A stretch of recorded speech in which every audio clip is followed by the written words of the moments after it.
We called him the Captain. Captains All, by T.E. Hubbard. Once there was a captain on a ship that was half asleep. He guided it past the reef and shoals, safe from the dark and ominous deep. The crew loved him greatly. With him they sailed with grace and ease. As they manned the ropes and trimmed the sails, they sang in waves that rivaled the seas.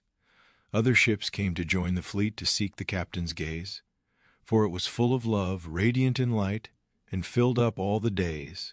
As the world began to crumble under the weight of foolish men, the captain urged them to awaken. But this is now, and that was then. A dark storm was forming on the horizon, in the distance, but the crew remained undaunted, even under the captain's insistence. Yet the captain did not waver as he called the crew to task. They trusted him to guide them, though they did not understand the ask. Wave after wave began to batter the ship.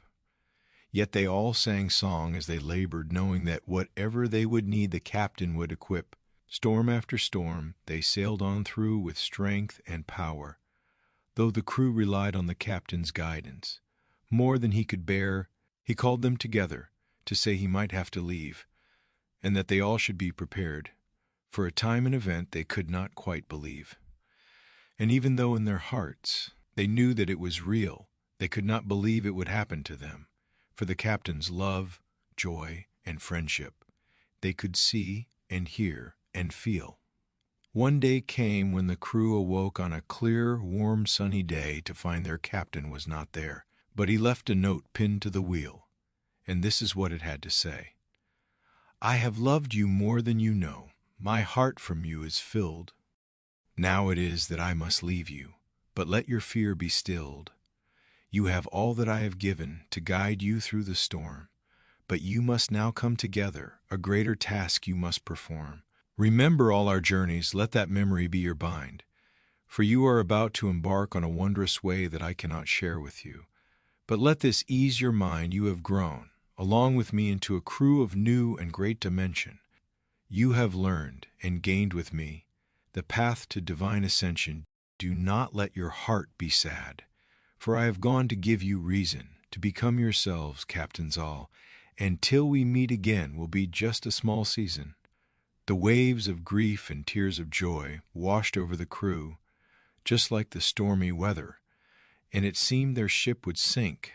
But they remembered what the captain said, "We're all wrapped inside a giant love song sweater."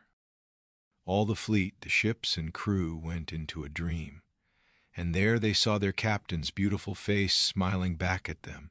With painful hearts and sober minds they heard again echoes of the captain's call. "Today is the only day you have to live for the rest of your life." The ship was ready, the horizon in view, and they knew with no doubt they must become captains, all.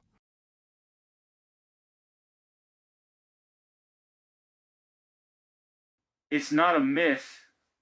I don't know what to say other than it is a new day. I made my way to this little book hidden in a nook. Take a look. This is what I have written. I feel like a little kitten. I haven't got a thing to worry upon. Stay up all night and wait for the dawn. The light starts to swallow the dew on your lawn. Watch as it disappears. It is gone. Then you are alarmed. You turn your car on. Punch in at your work. An industrial pawn. What is the latest innovation to spawn? It is loud in the crowd, and you're high up on your cloud of belief. You're the chief of your grief. Come down, get relief. You see your production, but what's underneath? Your security is a knife in a sheath, because you've got to protect your green paper, the product of a raper that uprooted a tree, cut it up individually, applied a design, and declared it unfree. But what right does a man have to fool you and me by making money out of a tree and placing higher and lower values on contribution to the community? Well, it's all of us that are this dumb. We conform because we think we can perform better than the norm and succeed. But it is all driven by greed, because in this way of life, we take more than we need, and in the process, our brothers and sisters, they bleed. as well as any other form of life, any kind of creed. We are they that we judge and blame. But truth be told, we're all the same, and life is a roller coaster, and you can play the game, or you can sit back and enjoy the ride all the same. If you think it's a shame, then shame on you. For the things you believe, they will come true. A wise man once said, peace won't happen until the power of love overcomes the love of power. I believe it can happen in this very hour, so I ask you, my friends, stand strong, do not cower, or you're going to fall like our own governments fell, the Twin Towers. We can have peace, just love who you're with. I've seen it in a dream, I know it's not a myth.